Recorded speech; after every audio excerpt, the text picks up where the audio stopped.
Na Ponta da Linha, com Rogério Calazans. Olá, família Jovem Pan, bem-vindos a mais um programa Na Ponta da Linha Debate. Eu sou Rogério Calazans, tenho um imenso prazer de estar com vocês aqui nesse programa que está sendo transmitido ao vivo pelo YouTube da Jovem Pan Maringá, mas você também pode acompanhá-lo pela Rede TV Paraná e também pela Panflix. E hoje o tema do nosso debate é STF. Que bicho é esse? Supremo Tribunal Federal. Que bicho é esse? A Constituição Federal, a nossa Constituição de 1988, ela determina que todo poder emana do povo. Na divisão clássica de Montesquieu de poder, o poder é dividido entre executivo, legislativo e judiciário. Portanto, em tese, nós temos no Estado, na nação brasileira, um único poder, em tese dividido entre as funções executiva, representada nacionalmente pelo presidente da República, a função legislativa, representada pelo Congresso Nacional, e a função judiciária, representada pelo Supremo Tribunal Federal. Uma das provocações do nosso debate é: se todo poder emana do povo, e nós temos no poder legislativo e no executivo representantes diretamente eleitos pela população, e se a Constituição também determina que nós somos uma república, e no conceito de república nós temos a mudança do poder, a variação do poder, a alternância do poder, não haveria necessidade de algum tipo de reforma estrutural dentro do poder legislativo, do poder judiciário, aliás, na figura do STF, para que nele também houvesse representantes que de fato representassem o pensamento da população e também houvesse alternância de poder entre os ministros do Supremo Tribunal Federal? Pois bem, família Jovem Pan, essa é apenas uma provocação para que nós possamos começar o nosso debate de hoje. E eu estou recebendo aqui como convidado hoje o Kleberman, que é advogado e historiador. Olá, Kleber, bem-vindo ao programa Na Ponta da Linha Debate. Dá o seu alô aqui para o pessoal. Alô, Calazans, alô a todos os ouvintes da Jovem Pan. É um prazer enorme estar visitando os estúdios da Rádio Jovem Pan pela primeira vez e participando desse programa que já é sucesso. E estamos aqui mais uma vez com o empresário acadêmico de direito, o Arthur. Olá, Arthur, bem-vindo mais uma vez. Bem-vindo, Calazans. Eu que agradeço o convite mais uma vez, pela segunda vez participando desse programa aqui, que, como disse o Dr. Kleber, já é um sucesso. Vamos lá. Então nós estamos debatendo aqui a situação do Supremo Tribunal Federal. Hoje nós temos a população que tem acompanhado muito o Supremo Tribunal Federal. Talvez nunca na história a gente tenha tido uma população que acompanhe tanto as decisões do STF, que critique, que coloque as suas opiniões. Enfim, eu gostaria de ouvir, professor Kleber, você que é um historiador, advogado, portanto, conhecedor tanto da questão histórica quanto também propriamente da questão jurídica, qual a sua opinião sobre o ativismo jurídico? O ativismo jurídico não, o ativismo judicial. E para você que nos ouve, a situação é a seguinte: muito se critica o STF dizendo que as suas decisões recentemente têm invadido a competência do Poder Executivo e do Poder Legislativo. Qual a sua opinião a respeito? Professor Kleber. Minha opinião é bem clara. O ativismo judicial ele é um câncer no sistema jurídico de qualquer nação e que precisa ser combatido o mais rápido possível para que ele não corra o risco de entrar em metástase e acabar com aquilo que nós temos. Ele é algo... Como explicar para o ouvinte o que é um ativismo judicial? O ativismo judicial é quando a atividade jurisdicional, quando o juízo ali que dá suas decisões, seja de primeira, segunda instância, seja das instâncias superiores, ele invade competências. Então, por exemplo, o responsável por criar uma lei é o Poder Legislativo. O responsável por executar determinado orçamento, as diretrizes ali que foram acertadas com o Poder Legislativo, esse é o Poder Executivo. Quando o Judiciário, ele, de uma forma autoritária, ele começa invadir as competências, querer legislar onde ele não pode, querer proibir a execução de determinadas questões que não estão diretamente vinculadas a ele, ou agir por impulso, sem ser provocado, igual está acontecendo no Brasil algumas situações em que o próprio STF ele é a vítima, ele é o acusador, enfim, quando ele entra nessa seara e ele começa a se intrometer nas questões legislativas e executivas, isso é, né, grosso modo falando, o ativismo judicial. Só que nós também temos o ativismo judicial não apenas dentro dessa tripartição de poderes, mas nós temos o ativismo judicial também na vida privada.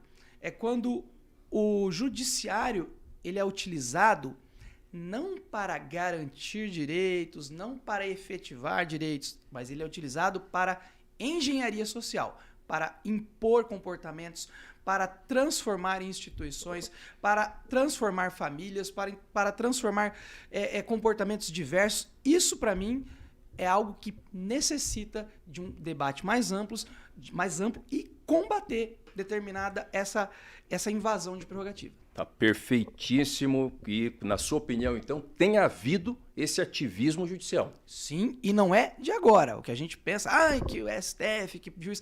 Não, isso é um fenômeno de pelo menos 60 anos. Pelo menos, jogando por baixo. Tá bom, vamos voltar nisso. Arthur, bem-vindo mais uma vez, né? O Luiz Neto na ponta da linha. Brincadeira, tem o Luiz Neto, você que é ouvinte Jovem Pan e acompanha a Pan Maringá também pelo Panflix, por todos os canais, acompanha, né, o Pan News, sabe do Luiz Neto. Nosso grande abraço para o grande comentarista Luiz Neto. Brincadeira, Arthur. Na sua opinião, Arthur, tem havido ativismo judicial no Brasil?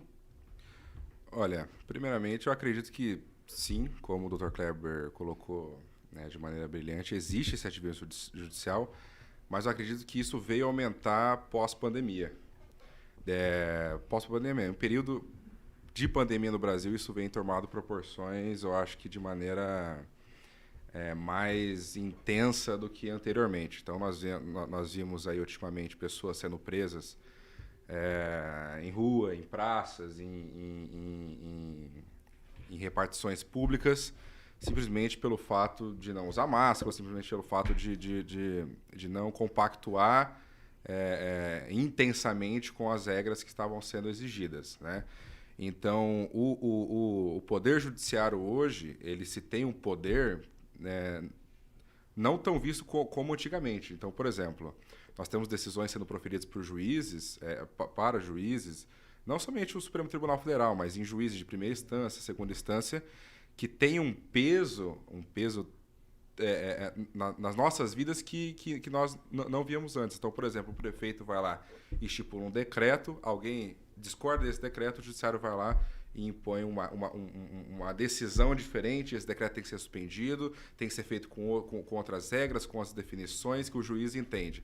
Então, eu acho que não somente um ativismo judicial que nós estamos tendo no Brasil, bem como decisões claramente que interferem no dia a dia do mais básico possível do cidadão quanto ao mais alto nível. Então, acredito que tem, assim, em maior proporção depois da pandemia.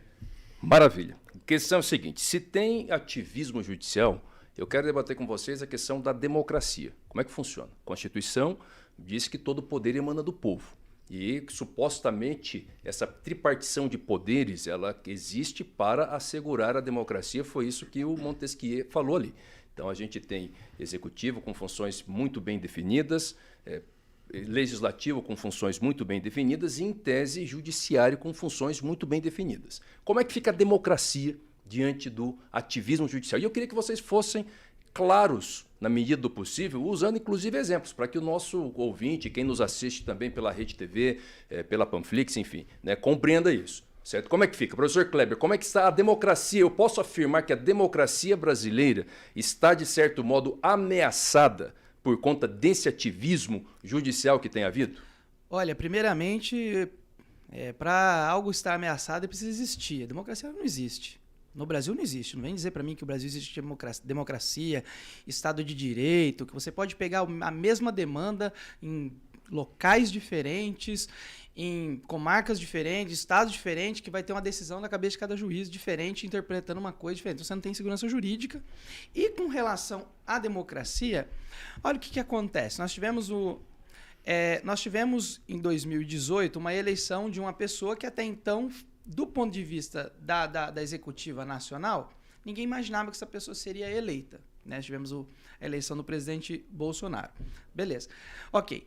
Só que a partir do momento que essa pessoa chegou ao poder e ninguém conseguiu fazer nada para que pudesse ser impedido isso, porque estava muito difícil aquele momento, o maior adversário dele estava preso, e aí vocês têm outras pessoas, figuras bastante desgastadas, outra que... Quem que era o maior adversário dele? O adversário dele na época era o Lula. Ah, tá. Né? O Lula. Então você tinha o Lula preso, ele solto, fazendo campanha. O Lula estava na cadeia. Na cadeia. Então, beleza. Vou perguntar de novo. Lula vou fazer igual o Carioca, repita. Ele estava na cadeia. Tá bom, beleza. Só o que acontece agora? O ativismo judicial, desde quando o presidente Bolsonaro assumiu, e eu estou falando assim do ponto de vista técnico mesmo, não estou tomando partido para ninguém, espero que me compreenda dessa forma, desde quando começou uma pressão, tanto via TSE quanto via STF, para de alguma forma tirar ele do jogo outra vez. Então aí vocês soltam aqui. Não estou falando assim que o Lula deveria ficar preso, que solto. Não, eu não vou entrar nessa seara, que isso aí tem gente muito mais capaz do que eu para debater essa questão. Mas eu estou falando assim, analisando de uma forma mais clara. Você teve fake news, inquérito de fake news, inquérito do gabinete do ódio. Agora você tem lá um ministro do TSE falando que quem mentir na campanha vai ser preso, quem contar mentira, quem espalha fake news. Então você tem assim... Aí eu pergunto para você, aonde essas coisas que esse ministro está falando, né? Está em qual lei? Eu gostaria de saber com base em qual artigo que ele vai poder prender as pessoas no ano que vem porque contou mentira na eleição, porque espalhou fake news. Ou seja, a democracia já foi. Já foi. Se você não consegue, pelo bem, tirar essa pessoa, que é pela vontade popular, não deixar essa pessoa ser eleita, você vai pela quê? Pelas vias judiciais. E aí você tem uma insegurança muito grande, porque você não sabe se fulano vai ser candidato, ou se vai ser candidato, se vão deixar, ou se você vai poder fazer campanha para fulano, se fulano vai ter sua vida devastada, se você vai pôr um vídeo no YouTube não vai ter sua vida revirada. Você tem hoje prisões de pessoas porque fez isso, porque essas pessoas fizeram isso, colocaram um vídeo, criaram canais, desmonetização. Então é um sistema via judiciário tentando calar essas vozes que concordam ou não com a pessoa. E lembre-se, não adianta você ficar feliz porque calou o seu inimigo. Uma hora vai ser você calado. E esse exemplo que nós estamos tendo agora é perfeito, porque em 2008 estava um povo sendo calado. Em 2021, 2022, quem está sendo calado é o outro lado. Então não adianta. Importante para você que nos acompanha aqui na Ponta da Linha compreender o seguinte. Quando nós falamos em democracia do ponto de vista da lei, democracia do ponto de vista judicial, digamos assim, ou do ponto de vista legal, ela pressupõe que a lei, a segurança jurídica, a existência de uma norma prévia com conhecimento público, ela assegura a democracia. Quando eu sei previamente aquilo que eu não posso fazer e qual a consequência daquilo, o respeito a essa legislação ou sofrer a consequência por ter desrespeitado, ela está dentro do jogo democrático. Isso é democracia. A partir do momento em que eu não sei mais o que é que vai acontecer, qual é a norma que regulamenta ou que qualquer pessoa sofra uma punição sem uma lei, considerando que o nosso sistema é um sistema do direito positivado, aí nós estamos com a democracia em risco. É isso? Arthur, qual que é a sua opinião? Olha, fazendo agora um pouco do papel de advogado do diabo, eu vejo algumas questões talvez com alguns outros olhos também.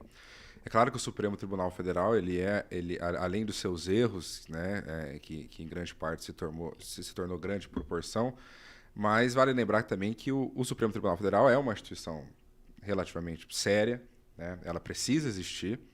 Da mesma forma que o Supremo Tribunal Federal precisa existir, a democracia também precisa. Eu não vejo tanto que a democracia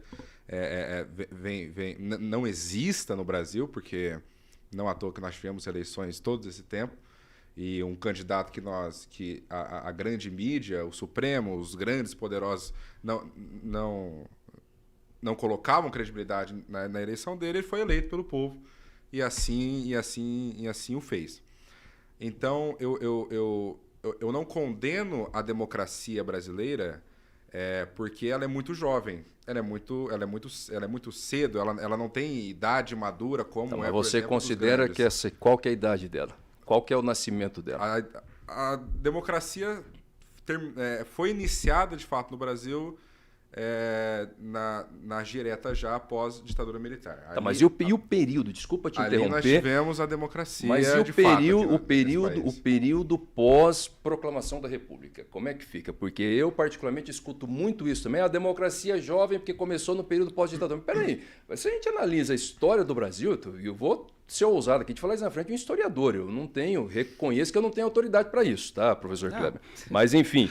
Mas se a gente analisa a história, depois da queda do Dom Pedro II e com a instituição, via golpe, na minha opinião, inclusive, da República, isso foi uma loucura, entendeu? Não houve instabilidade, mas esse período não é contado, a gente vai contar sempre como democracia pós-88? Ou pós-85? Acredito que sim. Veja bem, Calazans, presta atenção. Quem, antes das eleições de 2018, discutia-se tanto Supremo Tribunal Federal, discutia-se tanto candidato à presidência da República, discutia-se tanto fake news, discutia-se tanto política, sem horas de idade no celular que isso vem acontecer, recebendo notícias recebendo notícias sobre política, repassando informações. A informação ela veio muito clara depois do período do impeachment da Dilma. O brasileiro começou a se despertar por política. É claro que anteriormente a isso existia as eleições, existia a democracia, mas ela não era uma democracia fortalecida como nós temos hoje, entendeu? O trabalho então, assim, feito pelo ex-ministro da Justiça, eu não estou defendendo o governo, estou polemizando. Sim. O trabalho feito pelo ex-ministro da Justiça, Márcio Tomás Bastos, de equipar a Polícia Federal, a ponta da Polícia Federal prender o próprio governo dele.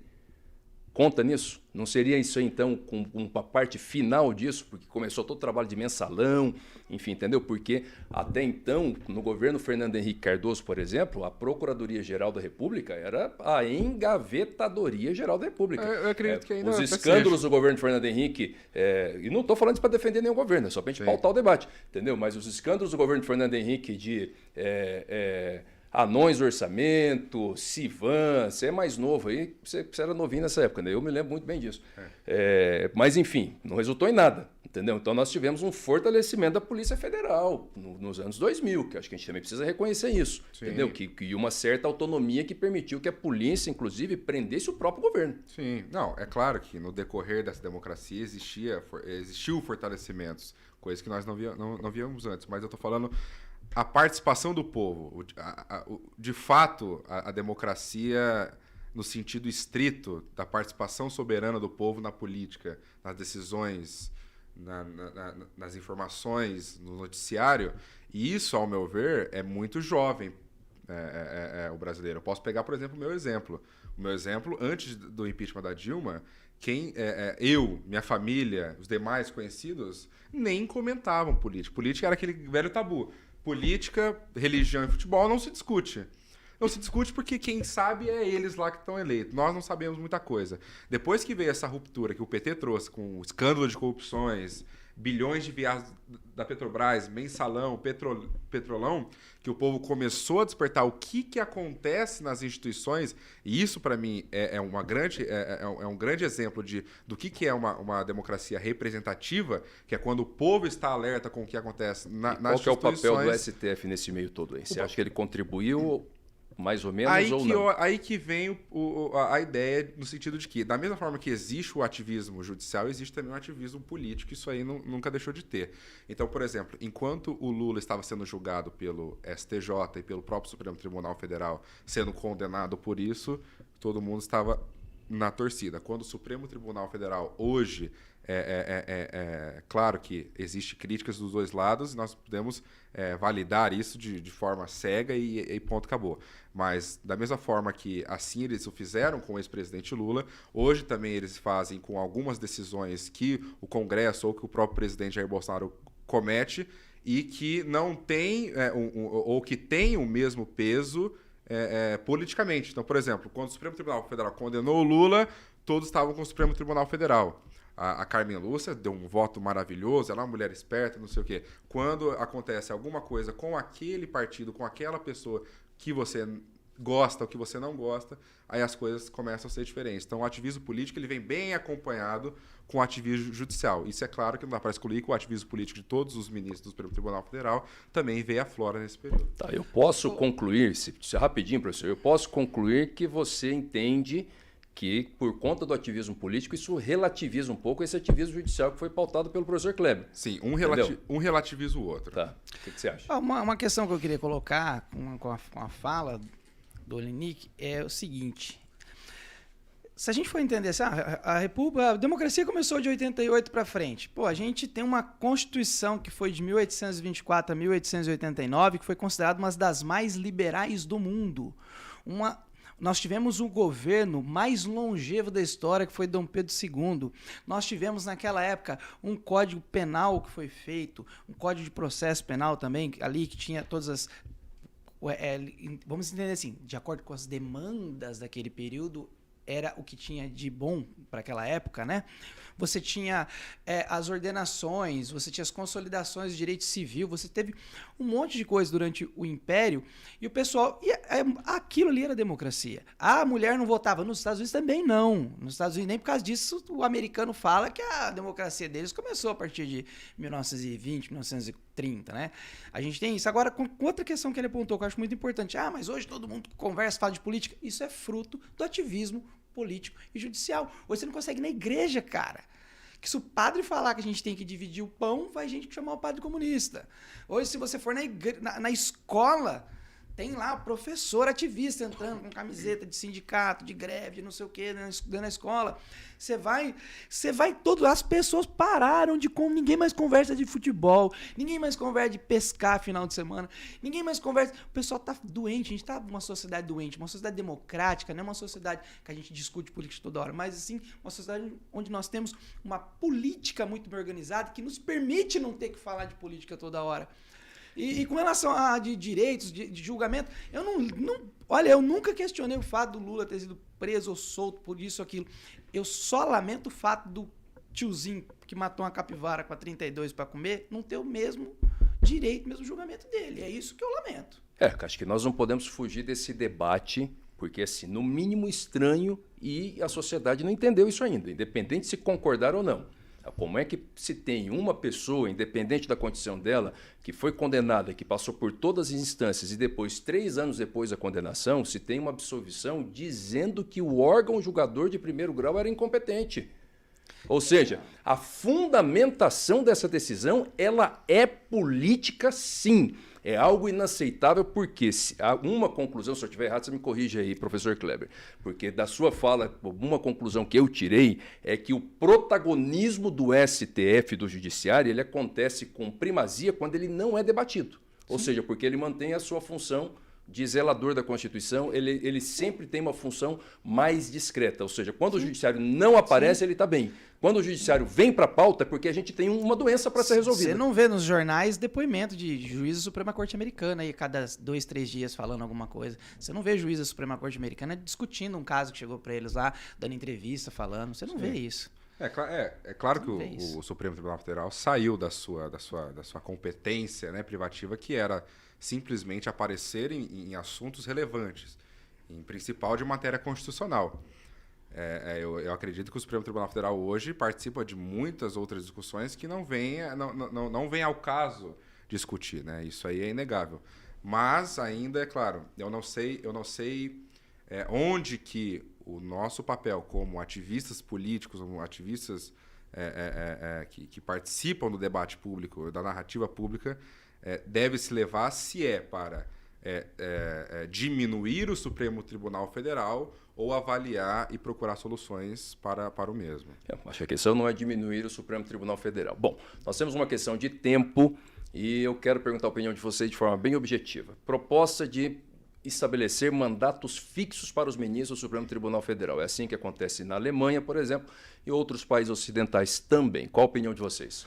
Olha, Só um detalhe para você que nos assiste, a Constituição Federal determina que o ministro do Supremo, indicado pelo presidente da República, referendado pelo Senado Federal, uma vez nomeado, ele tem o mandato até a sua aposentadoria compulsória aos 75 anos de idade. Então, eu estou perguntando a opinião dos nossos debatedores sobre uma emenda constitucional para determinar um prazo fixo de mandato, 6 anos, 7 anos, 10 anos, enfim.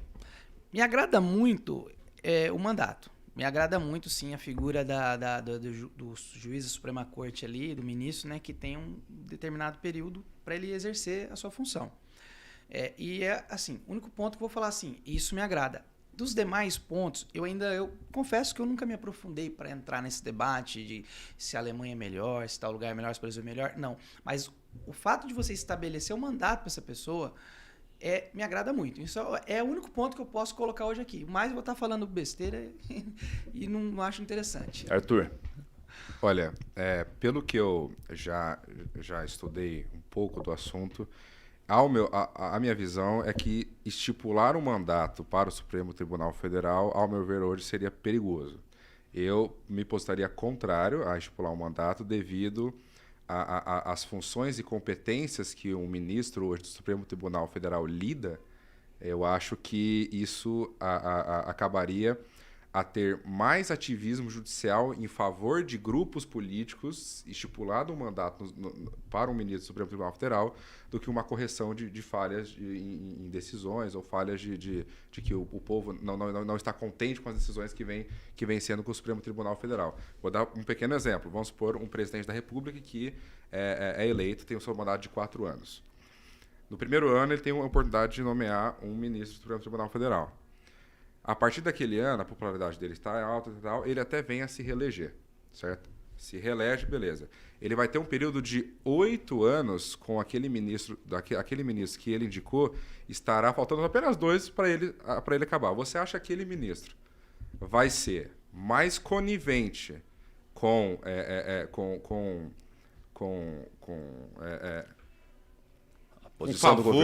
favores ao que aquele presidente da República tem, ou você acha que quando você determina independência para o ministro do Supremo Tribunal Federal, independente de quando o gestor vai sair ou não, gestor passa, ministro fica, gestor passa, ministro fica. Eu acho que isso é uma garantia de estabilidade, da mesma lógica que o servidor público tem, para nós garantirmos uma independência e imparcialidade nas decisões judiciais. É claro que hoje, várias vezes, isso não acontece, mas acredito que estipular mandatos para o ministro do Supremo Tribunal Federal pode ser mais prejudicial do que benéfico para a população.